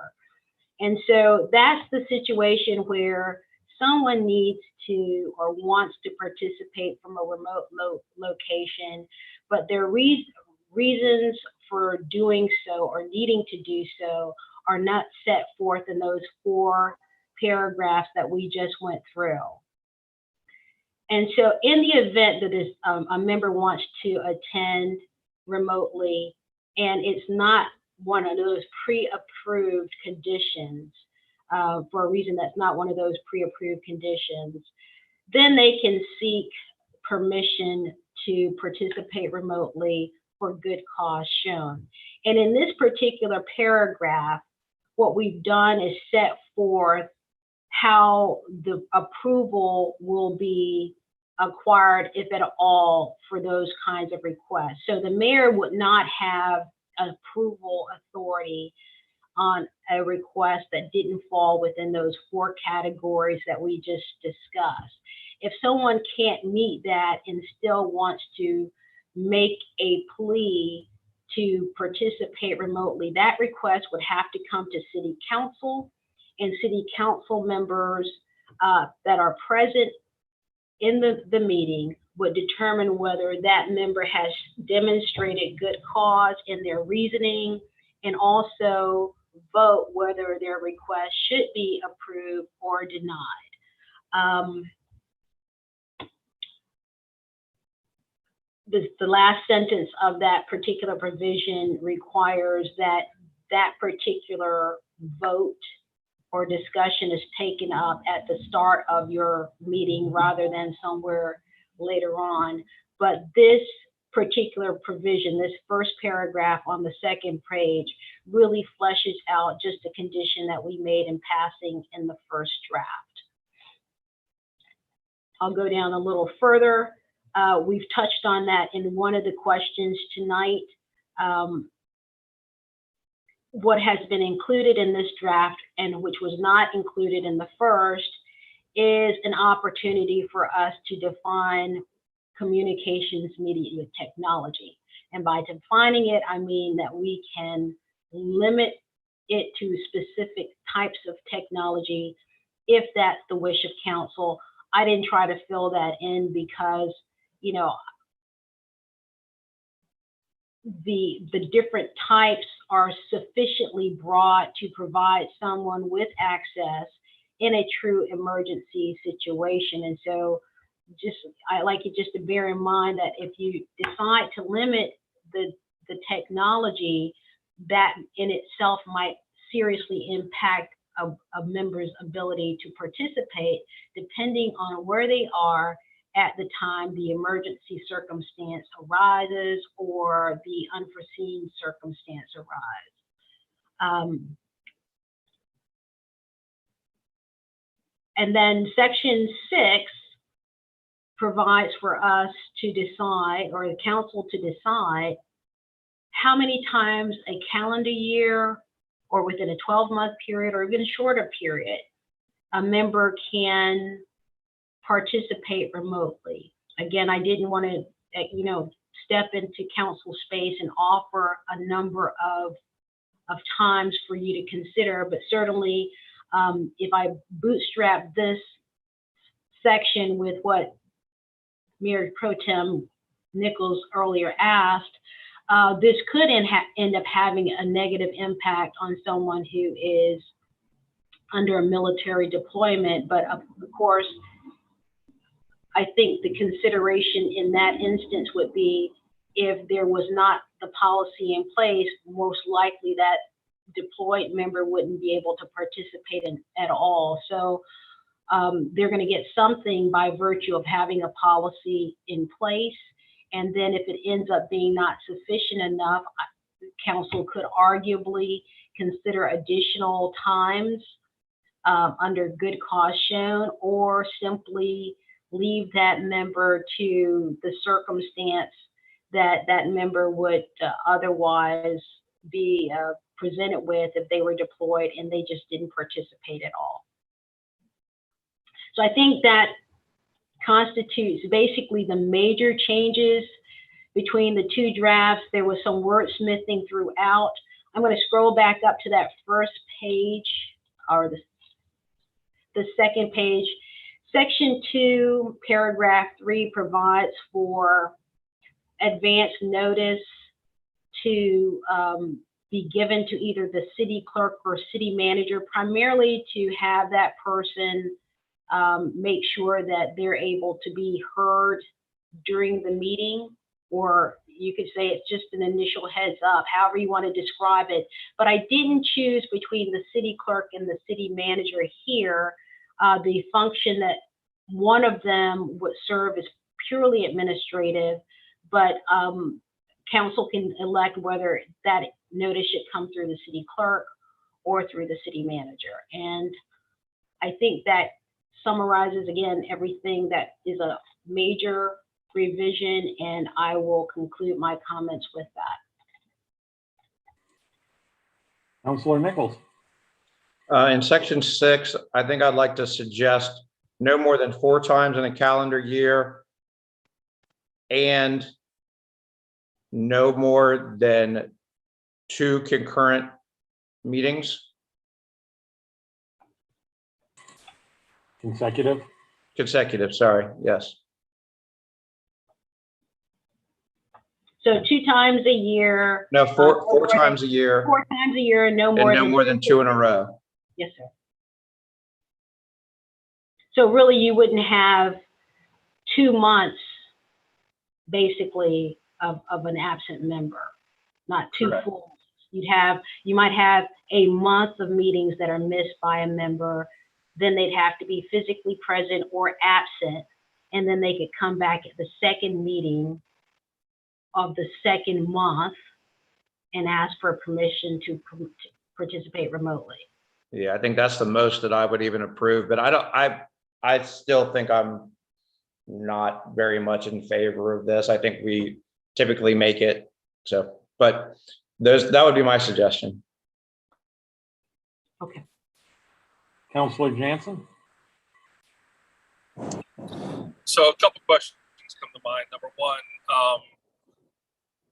on the health related matters, we didn't talk about the capacity of the individual to make decisions at a meeting, under the influence of any kind of medication or something like that. If you're sick, you're sick. You can miss a meeting. If you've got an ongoing health concern, then the question comes into play: to what capacity can you serve as a council member if you have some influences by medication? Number one. Number two, quasi-judicial voting. If somebody's on the phone, are we going to accept that they participate in the quasi-judicial voting? And then thirdly, another thing that came to mind was, if any evidence is presented to the council, it would seem to me they would have to be able to visualize said evidence if it's brought before the council. So if it's a phone in, that's not going to work. Right. And then lastly, Corey made a point about missing meetings, but what about briefings also? So now nothing's addressed in the briefings. If you miss 2 meetings, are you missing 2 briefings as well? Or I don't know how that's going to come to play, or if it even should. Well, I'm going to respond. I think some of your questions will be answered in this one response relative to a member having a health-related issue. So the comment was whether or not that member would be under some kind of medication or have his or her capacity impaired in some way by medication. I mean, I think in actuality, sir, and this is very respectfully, someone could be under medication and showing up at the meeting. So the key is, once we allow the participation from a remote location, or we put conditions out there for that participation, the member, if they're in attendance, is obligated by statute to vote. So, once the door is open, I think we kind of lose the ability to look beyond their physical presence to determine whether or not they have exercised their vote with full capacity. Not only are there privacy issues related to that, to the exercise of that one condition, but theoretically that opens up the door to considering the capacity of those people who are on the dais who might vote in a way that you might not agree or think is not supported by sort of thoughtful analysis. So, I mean, I hear what you're saying, but I think at some point we have to be very careful as to how we're going to demand someone to prove their capacity to exercise a vote if they are deemed present for that meeting. Section 4 actually addresses your question relative to having the ability or the opportunity to have the material available to see before exercising the vote. So in Section 4, the clerk has to make suitable arrangements to ensure that that person can be heard, and also to make sure that they have available to them, even by access, that information that would be considered by the council during that particular meeting. And also there's some reporting requirements required as well. We have to put certain information in the minutes again, hopefully to operate as a reason or a manner to dissuade or discourage members from utilizing or overutilizing this privilege in the future. But we do have some safeguards that we thought of in advance. There are certainly room for us to add additional conditions to this privilege. Again, I think with sort of due regard to people's rights. I think I answered all of them, your questions, but if I did not, I would respectfully ask that you just repeat the ones that I did not touch on in my responses. I think you covered them. I also think that when it comes to the health-related matter, what opens the door is this policy, not when we start asking, are they impaired or not? But that's all in due respect as well. Yeah.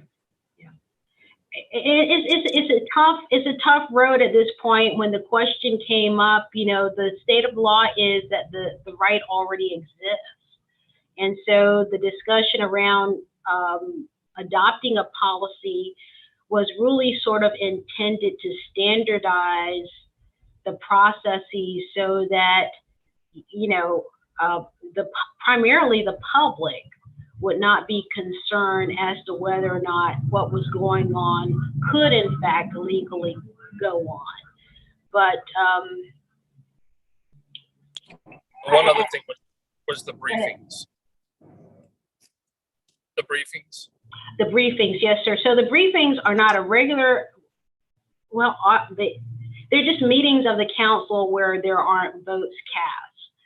So I don't think there are any provisions in place currently relative to attendance for regular meetings or regular meetings that are labeled as briefings or workshops.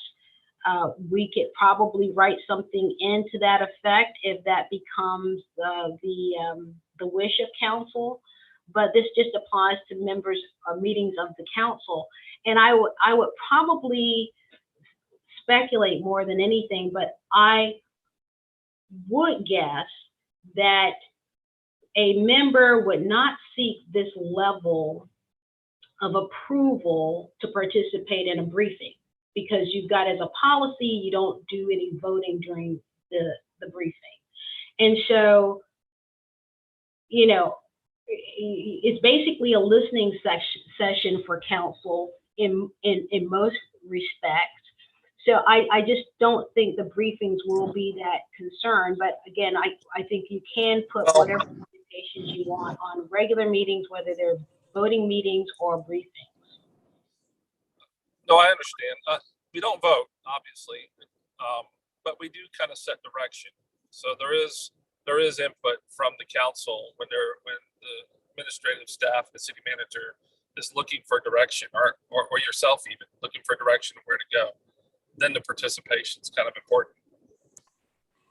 If I can maybe make a suggestion to council that the ability to participate remotely in a regular meeting versus the council taking disciplinary action against its own members for not attending council meetings or briefings are two discrete and separate topics. And right now we're talking about figuring out how to let a member of the council participate remotely because they want to, versus council looking at each other and saying, we haven't seen a council member in 30 days and they just don't show up to any of our meetings anymore. Those are two completely different scenarios. And I would think if you want a policy at some point in the future to address council members not attending briefings and or meetings, that should be handled as a completely separate issue. Councilor Dumont. Thank you, Mike. You took you took the words right out of my mouth. We don't have policies on people showing up in person or not in person regarding other than voting. And that's what this is really about. It's about voting. With regard to briefings, they're already done remotely. So there's no need to request to do it remotely because we're already remote. what was the other piece that I wanted to say?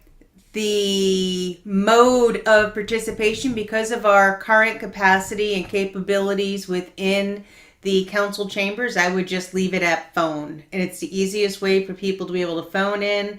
And we don't really have the technology to make it seamless for somebody to zoom into a council meeting without having a lot of extra work that has to go into it on the clerk's side. So in fairness to the staff as well as the rest of the members, I would say the media would be just a regular, you call in, you got to phone in.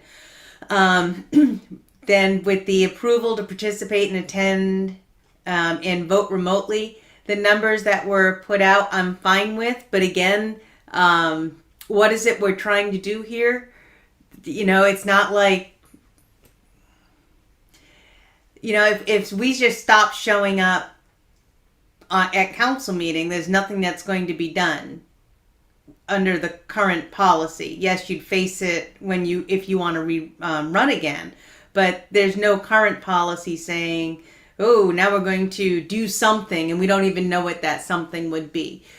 But for the Section 5.1, I think phone is the simplest, cleanest, most accessible medium available.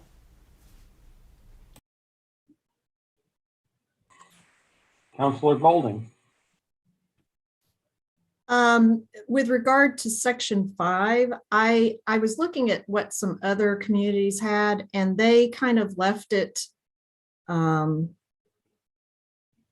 left it as, that the council member could participate either by voice or by video, and just leaves it a little open so that somewhere down the road, if we have the technology to do it by video, that we can. So, I would think that we don't have to specify that it's one or the other, but we could say that, and I can try to find, there was one in particular that I saw that actually had the language, and I'm not finding it right this second, but I would think that we could leave that a little more open. With regard to going back to the comment about a council member's participation and their being under the influence of medication or narcotics, I would just respectfully say that would be an issue of anyone that attends a council meeting. Any of us could be under the influence of medication at a council meeting. And I just don't think that we want to go there. I don't think we want to start talking about who has the capacity to participate in a council meeting, even when they're participating in person. That's a very concerning direction to me for us to start going in. And I would say that I'm fine with putting some limitations on the number of times that council members could participate remotely. And obviously Sandy had mentioned that, there is always the opportunity for the council member to come back and request that they be able to participate with for good cause shown. So I think that provides some flexibility if depending on the circumstance. Mayor Hoffman. Thanks, Mike. So I think we've spent a lot of time on this, and it would be great to go ahead and start bringing it home.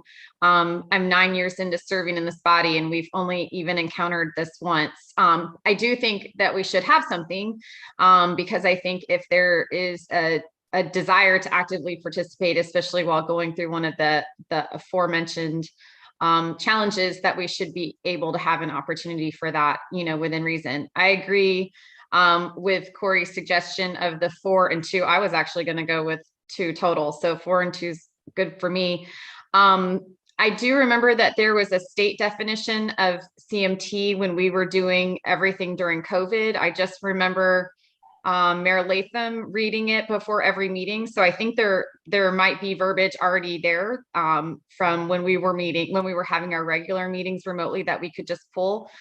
And then I don't want to get into a whole discussion of this, but I think military service, especially for being called up as a reservist, there's probably already protections there that they're probably already protected from. I know your job is protected and things like that. So that may be a non-issue. I'm not saying take it out or let's start a whole debate on it, but I think that might already be something, if we looked into it, that would be protected. We have not talked about what would we do if the mayor was requesting this? And I had that same thought, Corey. So thank you for bringing it up, that the council members are covered, but the mayor isn't. I do agree that the mayor, it would not be appropriate for the mayor to try to run the meeting via phone. So I think we should, whatever we do in there, we should say that the mayor is automatically not chairing the meeting. I wouldn't have a problem with the mayor's approval being the same as kind of that section 4, or not section 4.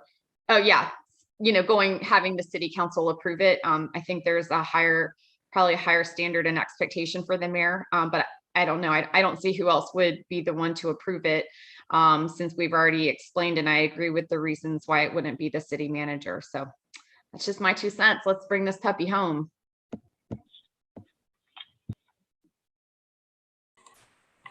Any other thoughts or comments on this one? Councilor Golding? Yeah, sorry. I appreciate the mayor's request, and it was Cocoa Beach, I believe, Sandy, in that spreadsheet that you provided us, that apparently their preferred method was listed as phone or other suitable electronic means. So, I mean, to me, I think that would give us some flexibility. If we end up with the ability to do something better than phone, then we would have the ability to do so.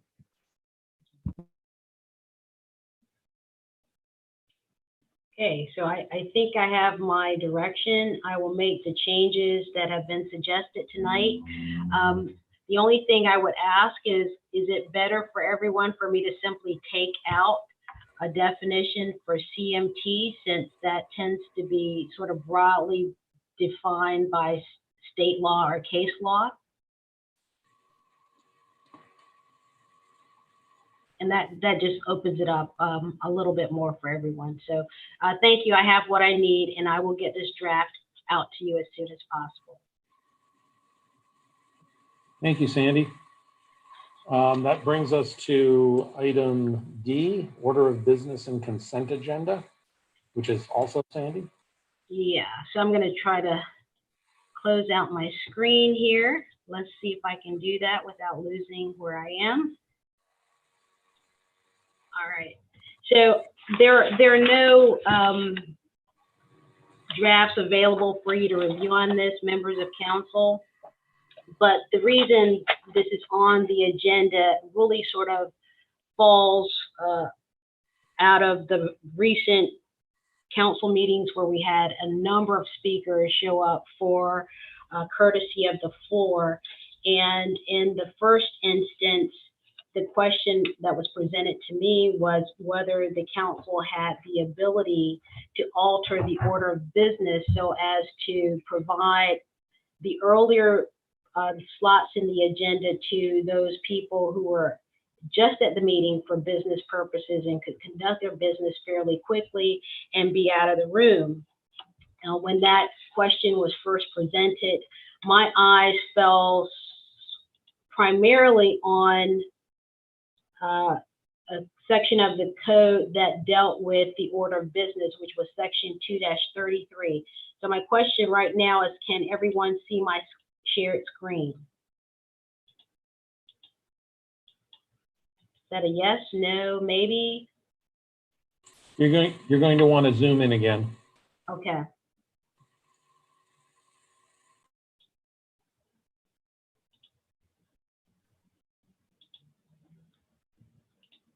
Can you see it now? We can see it, but it's very small. Okay, I'm going to expand this for you as soon as I get to the correct.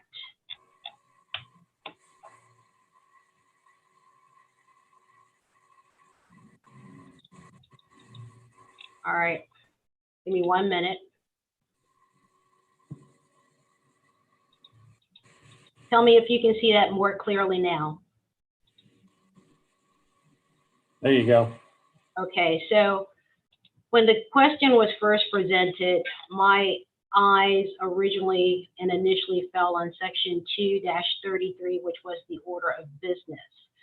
The challenge that was presented in just viewing that particular code section is that I determined that because the city council had reduced this parliamentary procedure basically to law by codifying it, we lost the ability to make sort of what I would say on the ground changes in our meetings based on the circumstances then existing. As I went through this code provision at a later time, I realized that also in this code provision, the council had provided for, excuse me, at section 2-39, the opportunity or ability, if you will, to temporarily suspend the rules in this section to take, in essence, the business out of the order that was codified at section 233. Now, both these sections, 233, 239, and virtually every single section in this particular division are parliamentary procedure rules that are commonly known and commonly exercised by bodies that submit themselves to being governed by parliamentary procedure. By codifying this, even though you've created this section that allows you to temporarily suspend, you've made it unnecessarily difficult for this body to deal with circumstances that may arise in a meeting and you need to take immediate action. And so the question then presents, what was the purpose of codifying this? There's no apparent purpose for this. In your legislative policy manual, the council has determined that its rules or its meetings would be conducted pursuant to Robert's Rules of Order. Again, all of these provisions are covered by Robert's Rules of Order, so there is no need for this to be in the city code. But the disadvantage of having it in the city code is that you can't just disregard it or set it aside as quickly. So I would like the council to consider getting rid of basically the entirety of Division 2, Rules of Order, and transfer the substance of all of those provisions to your legislative policy manual, so you have greater control not only of the content, but also the ability to suspend rules when it is needed by circumstances existing at any particular meeting. And again, I'm going to go down to the order of business. If the council is just agreeable to considering this request, I would also like the council to consider the inclusion of a consent agenda in its order of business as well. The consent agenda, as most of you know, is a very easy and efficient way to deal with non-controversial items, a number of them, and one vote. And so I'm thinking that in conjunction with the briefings that are very detailed and provide council with a lot of the background for most of the action items that it sees on the regular agenda, that we can take care of a number of items simply with the consent agenda, knowing that council has had sufficient time to discuss items in a briefing, ask for additional information in briefings, and have that provided to them so that they can consider it well in advance of a vote. And so with those requests before you, I'm happy to answer any questions as to how I am reading your legislative policy manual, but that is the conclusion of my remarks on this. Any council comments?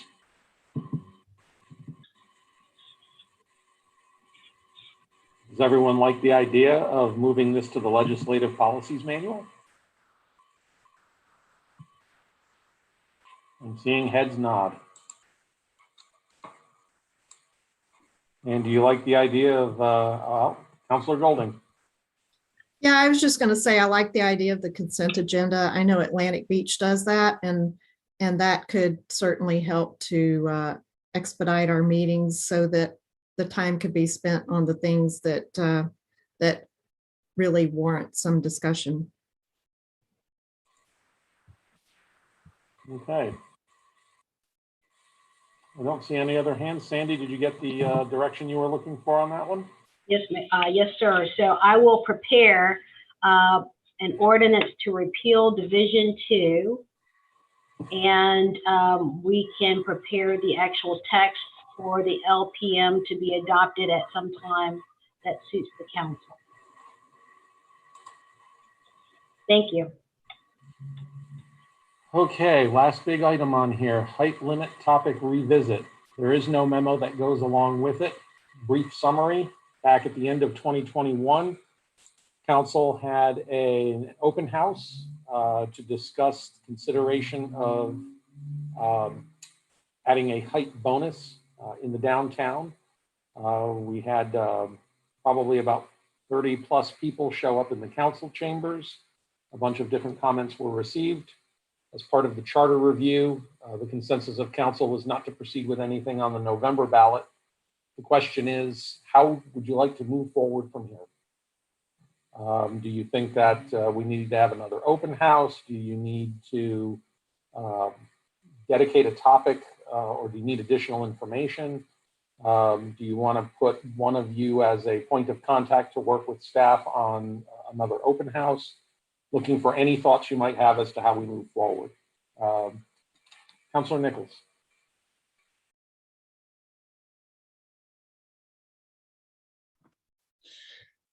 I think we just need to, in a briefing, kind of fine tune the language a little bit and, you know, make a decision if we're going to put it on the March ballot or not. I think that we had some input, and, you know, I think we, like I said, finalize a language that we'd all agree on and put it on the March ballot, and let's see if, let the residents decide if they want to do it. Councilor Meza. I just want to begin. Mayor Hoffman did a phenomenal job in the presentation on the workshop, and she got everyone to agree. Unfortunately, I know there was some residents that mistook or misread or mistook the information that was given at the workshop, or even on the there were some individuals were thinking that the height limit was going into west of 3rd Street. But maybe another open house, I don't know. But I would like to see it on the March ballot if possible as well. And that's about it.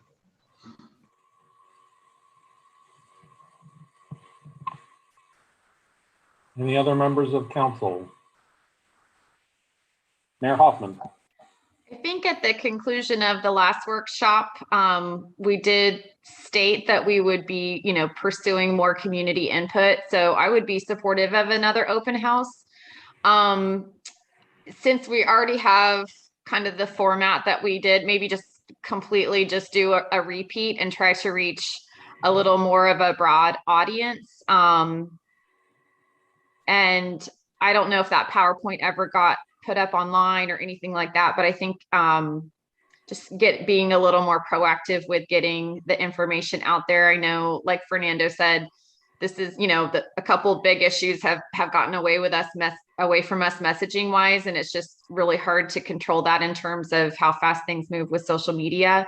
But I think I think it'll be worth the time to spend another 2 hours going through that PowerPoint, listening to the feedback, and potentially modifying our approach if we feel like we need to based on that feedback.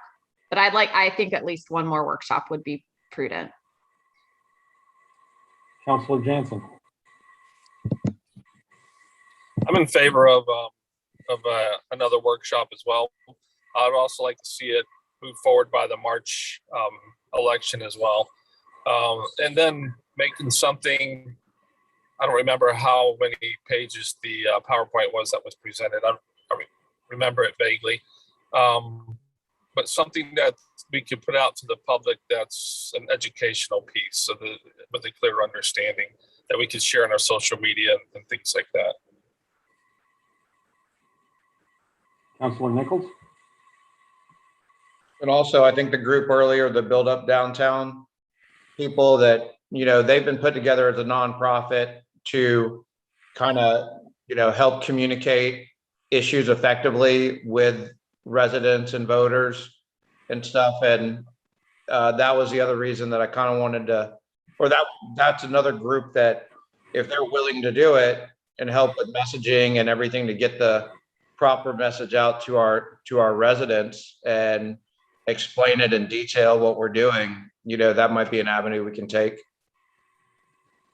Because I think we're going to get the same 30 or so people to show up that are vehemently against it and they're passionate about it, but that doesn't necessarily mean that the residents as a whole are opposed to it. I think if you would ask if it would make our downtown, a thriving area where we have the residents would want to attend. And, I think if it's spelled out correctly, then I think it will, I think it could potentially be successful. And I think that, I think you kept hearing that we're opening a can of worms. It's going to be 100 feet next stop. They're just going to go to 100 feet, which is not, it's not the case. So I think dispelling some of the misinformation would be critical. Councilor Dumont? Thank you. I heard some good concerns. Yeah, there was some that were just, oh no, we're going to be Daytona Beach. We're not going to be Daytona Beach. But I did hear some viable concerns, and part of that dealt with, if all we're voting on is, allowing these criteria, but we don't vote on the criteria can be changed. And so there were a lot of specific issues that I think are viable concerns of the citizens, and they need to be listened to. Another part is, I'm not sure that we as a council should be saying, this is what we want you to vote on. We want them to vote on this, and here are the pros and cons. Not that this is the only way that we're ever going to be able to do anything in downtown, so you have to vote this way. I think that they should be given the pros and the cons, and some of those cons could be, it's going to be harder to attract developers. And if you lay that out, that's perfectly fine, but to just give them one side of a scenario, I don't think that is fair to the voters. They need to be given equal, and the presentation as well. The presentation has to be equal. It needs to be balanced and not pushing an agenda. I think one of the problems is a lot of citizens have distrust of government because they think that political officials are always pushing an agenda. And we should not be viewed as pushing an agenda. We should be viewed as, this is a decision that is in your court, and it is up to you all to decide what is going to be best. Here are the pros, here are the cons. Vote on it. Not, here's all the goods of one side and all the bads of another side, and now vote on it. We need to be balanced, because you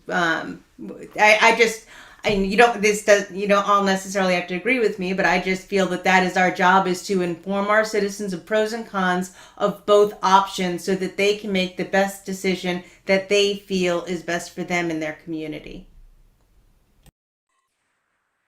Councilor Nichols? And I don't want to be misconstrued if I was saying that we just want to give one side. I think we need to get messaging out there that is accurate information on both sides, that can be backed up, that, okay, there might be additional traffic or whatever, but I mean, I want the residents to have full transparency in what the potential outcomes of this situation are. I wasn't saying we're going to take one side and as a city hammer one side. I think, and at the end of the day, it is up to the residents. The residents are going to vote on it. And I think that was the key point of when the initial ballot referendum was passed, that the only way to change it is through another ballot or referendum. So the residents will have a say, and I think messaging is critical, but I want to make sure the messaging is accurate, where there was obviously already substantial disinformation out there.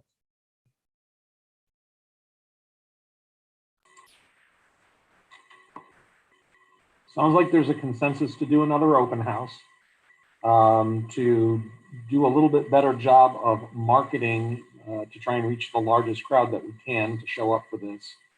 And I'll work with the mayor, since I'm presuming the mayor will do the presentation on the second round as well. I meet with the mayor on a weekly basis, but we'll talk about whether or not any of the format of that meeting needs to change in order to be a little bit more explicit and clear as to the 5 W's: who, what, where, when, why, and the how, so that we can be a little bit more clear in the messaging. So we'll take that as the next step going forward, and we'll see if we can't get that scheduled post haste.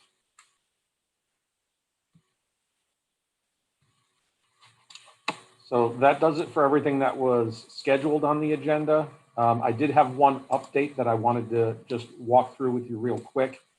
Over the last week and a half, I had the opportunity to meet with all the council to talk about the direction that we were going with the Volunteer Life Saving Corps. I think it was a week ago Friday that I had my last meeting with a council member to review some issues and get some input. We are actively working on developing a new agreement for VLSC to provide services on Sundays and city recognized holidays. We are in the middle of legal review of that document as we speak. It's probably still another week or so away before it'll be ready to sit down with VLSC and walk them through it.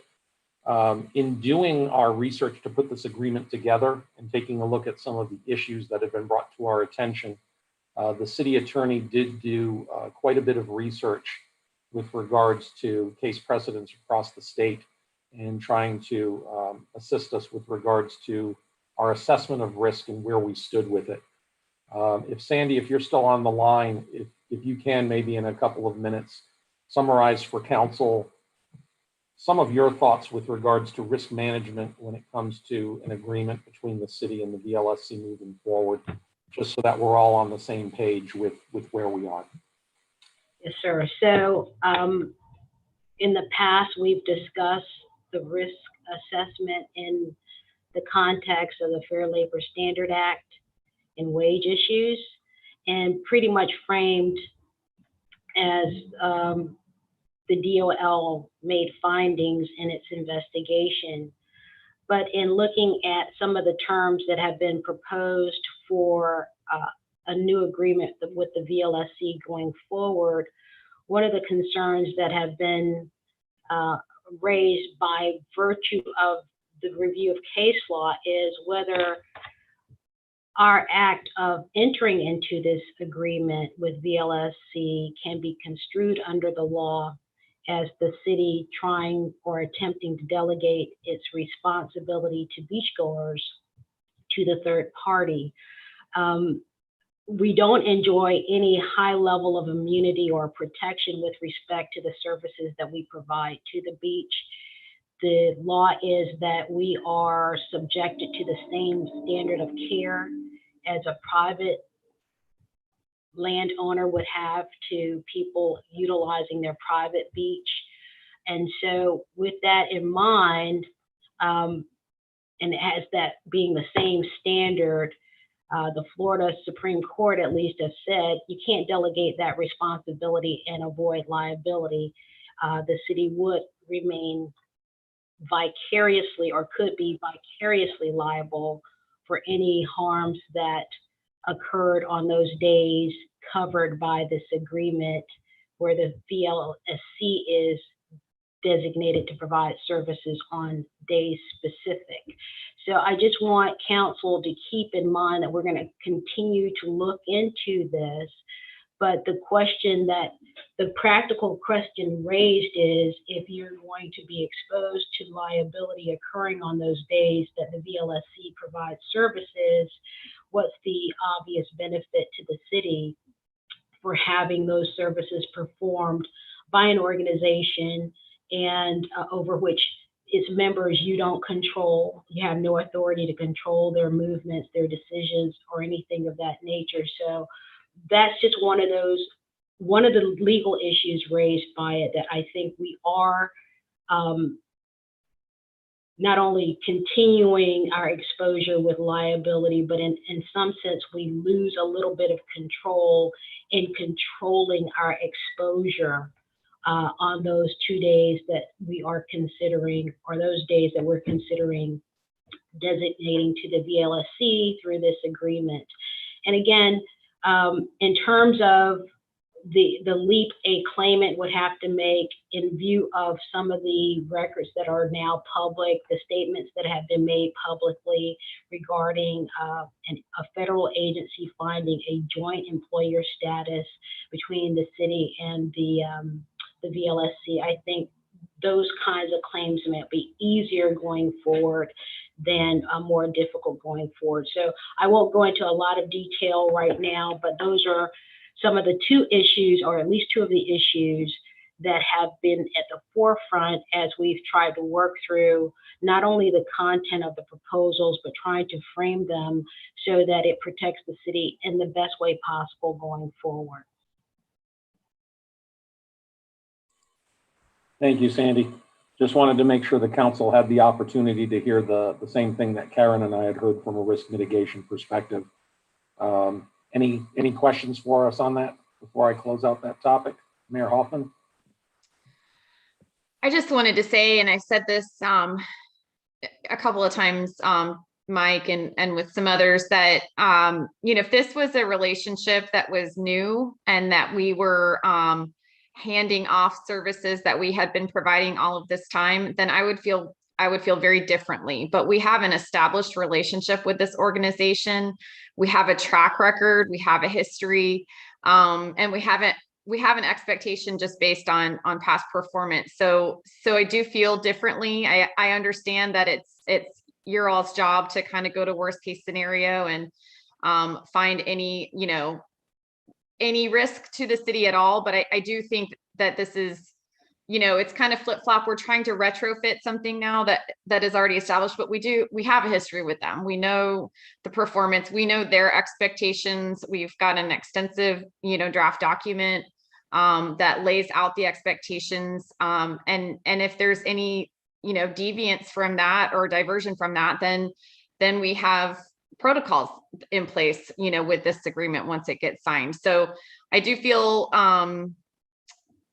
differently again than I would if this was an organization out of the blue that came up to us and asked to take over, a city service. So I just wanted to say that out to all the rest of the council. Councilor Nichols? And I wholeheartedly agree with Mayor Hoffman. If there wasn't the history that we have with them, it wouldn't make any sense to start this now. But they have performed a duty for the city, and it has developed some amazing men and women. And I like I said, I agree with what the mayor said, and I think we should try to continue to proceed down this road and give them an opportunity. Okay. Thank you, Sandy. I have nothing else on the agenda for tonight. Does anyone have any report outs from representation that they are doing? Sounds like a no. Any thoughts on future briefing topics? Councilor Nichols. Yes. I believe it was 2 years and 3 months ago as a council, we made a determination that we were going to allow the CRA to have 1 to 2 years to show us what they could do. I'm still very disappointed in the progress that we're making down there. We are running out of time. I know 27 years sounds like a lot of time to everybody, but it will go fast, and we could potentially get pulled away at any time from the state. My main concern is that they're not following our council's direction. They get drawn into tangents nonstop. They are highly bogged down and focused on microscopic details.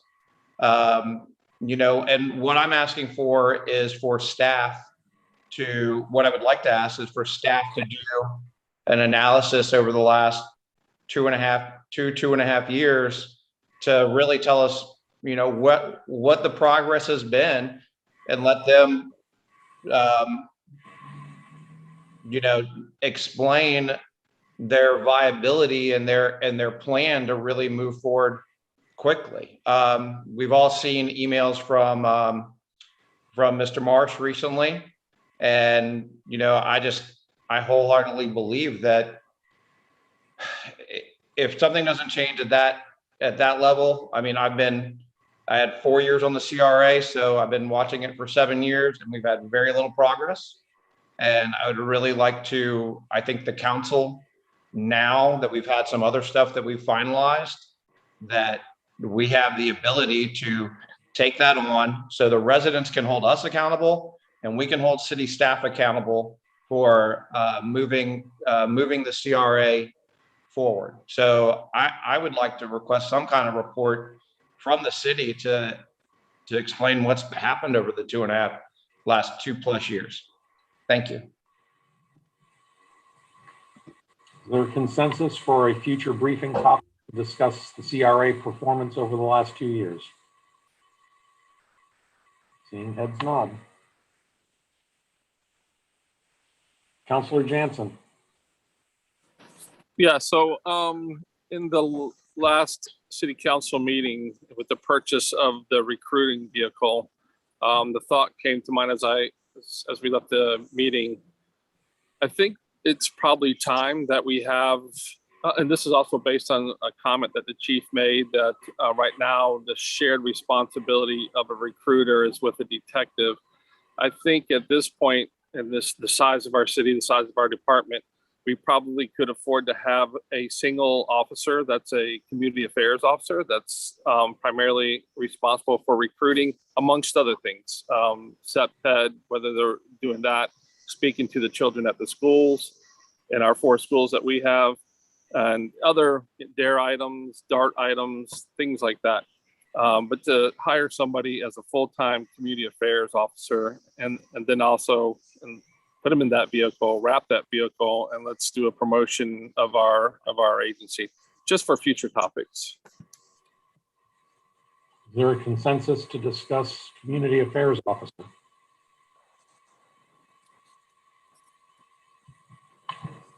Seeing half. Okay.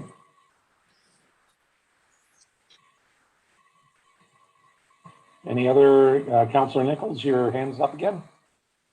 Yes, sorry. One other issue. Just wanted to congratulate our police department and thank the city of Jacksonville for loaning their officers during Orange Crush. I saw more officers than I saw participants. But I do really appreciate keeping a focus and an eye on the situation that can turn troubling. But we got through another one, and I appreciate all the effort that our officers put in, and with coordinating with the city of Jacksonville police office, the police department as well.